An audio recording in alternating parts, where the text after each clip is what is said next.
എന്ന 8 വയസ്സുള്ള കുട്ടിപ്പയ്യൻ ദൂരെയുള്ള ഒരു മലയെടുത്ത് പൊക്കാൻ പോകുന്നെന്ന് പറയുന്നു. ഇത് കേട്ട് ചുറ്റിനു നിന്നവർ ചിരിക്കാൻ തുടങ്ങി. എന്നാൽ കുറച്ചു നേരത്തെ തന്നെ ആ പ്രദേശത്ത് ഭൂകമ്പം വരും പോലെ അനങ്ങാൻ തുടങ്ങി. ഇത് കണ്ട് പെപ്പറിനെ അവന്റെ ചേട്ടൻ തടയാൻ വരുന്നു. പക്ഷെ പറ്റിയില്ല.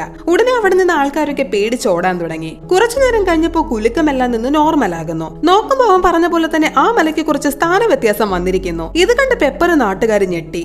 അതിനുശേഷം ആ നാട് മുഴുവൻ പെപ്പറിനെ പറ്റി സംസാരിക്കാൻ തുടങ്ങി. പിറ്റേന്ന് അവനൊരു ലെറ്റർ വരുന്നു. എന്താന്ന് വെച്ചാൽ വേൾഡ് വാർ 2 വേണ്ടി അമേരിക്കൻ ഗവൺമെന്റ് ആളുകളെ ക്ഷണിക്കുന്നു എന്നായിരുന്നു. അതിനുശേഷം പെപ്പർ ഡെയിലി ഒരു ബീച്ചിലേക്ക് ചെന്ന് ആ വാർ നടക്കുന്ന ഡയറക്ഷനിൽ നേരെ കൈ നീട്ടി വെച്ചിട്ട് ഉറക്കെ അലറാൻ തുടങ്ങി. അങ്ങനെ നാളുകൾ കടന്നുപോയി. പക്ഷെ അവൻ ചെയ്യുന്നത് വെച്ച് ഒരു മാറ്റവും അവിടെ നടന്നില്ല. അങ്ങനെ ഒരു ദിവസം അവൻ സൈക്കിളിൽ പോയിക്കൊണ്ടിരുന്നപ്പോ നാട്ടിലുള്ള ആൾക്കാരൊക്കെ പിടിച്ചു നിർത്തി ഒരു ന്യൂസ് റിപ്പോർട്ട് വായിച്ചു കൊടുക്കുന്നു. എന്താന്ന് വെച്ചാൽ അമേരിക്കൻ ഗവൺമെന്റ് ഹിരോഷിമ നാഗസാക്കിയിലെ അണുബോംബ് ഇട്ടിട്ട് വേൾഡ് വാർ 2 സ്റ്റോപ്പ് ചെയ്തു എന്നായിരുന്നു. കൂടെ അണുബോംബിന്റെ പേര് ലിറ്റിൽ ബോയ് എന്നും പറയുന്നു. ഇത് കേട്ട് നാട്ടുകാരും പെപ്പറും ഹാപ്പി ആകുന്നു.